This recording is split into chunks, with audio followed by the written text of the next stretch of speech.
Pessoal, bom dia, tudo bem com vocês? Então, nós vamos falar sobre as figuras de linguagem e aí o que significa estilística e originalidade. Ao falar de figuras de linguagem, nós temos que pensar no uso dessas figuras de linguagem na nossa comunicação, porque elas estão relacionadas à comunicação. Então, quando você fala da estilística, é o estilo, é como você vai apresentar essas figuras de linguagem. Como essas figuras de linguagem estarão apresentadas na sua comunicação diária, seja por meio de textos escritos, seja por meio de textos orais. E isso vai configurar uma originalidade, dar-se-á a sua comunicação uma originalidade, tornar-se-á original a maneira como você faz o uso dessas expressões.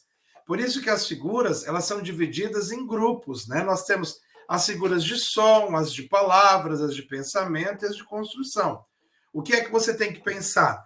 A sonoridade, né, as figuras de som, associa-se à questão da sonoridade.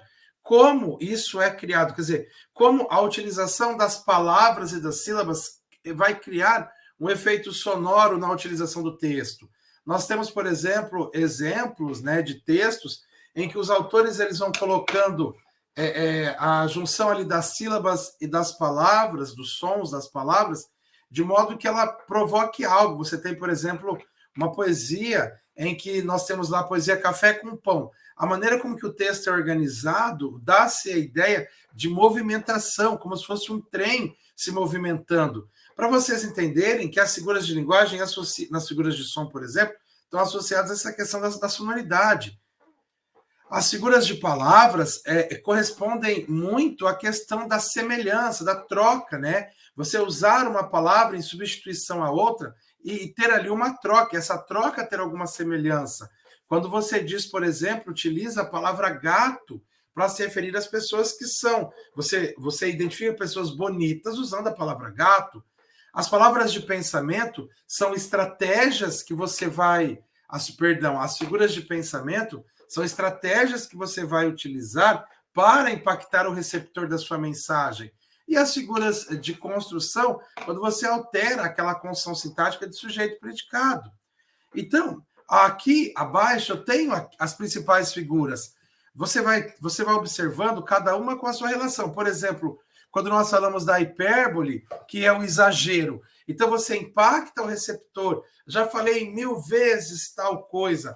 Olha a expressão 1000 vezes impactando quem vai ouvir, ok? Essa é a ideia da hipérbole. Como também nós podemos pensar nos paradoxos, né? O amor é fogo que arde sem se ver. Olha o receptor, né? O amor é fogo que arde sem se ver, quer dizer, ele arde e não se vê, essa ardência. Então, vocês vão... a ideia que eu peço, né? A ideia da aula era vocês registrarem a definição de figuras de uma maneira bem simples, como aparece aqui, a definição dessas figuras, quais são essas figuras e anotar no caderno as principais figuras, aquelas que estão associadas às provas, né? As que mais frequentes caem em provas e também, claro, nos textos em que nós trabalhamos, né, diariamente, textos orais ou escritos. Então, você teria que fazer um quadro mesmo. Comparação, o que é, embaixo, um exemplo, do lado, um exemplo. O mesmo acontece com metáfora, que você tem uma análise de metáfora e comparação.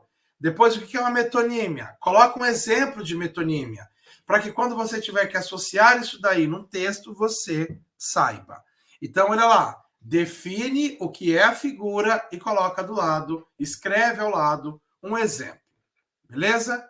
Pessoal, espero que vocês tenham entendido. Qualquer dúvida, estou à disposição.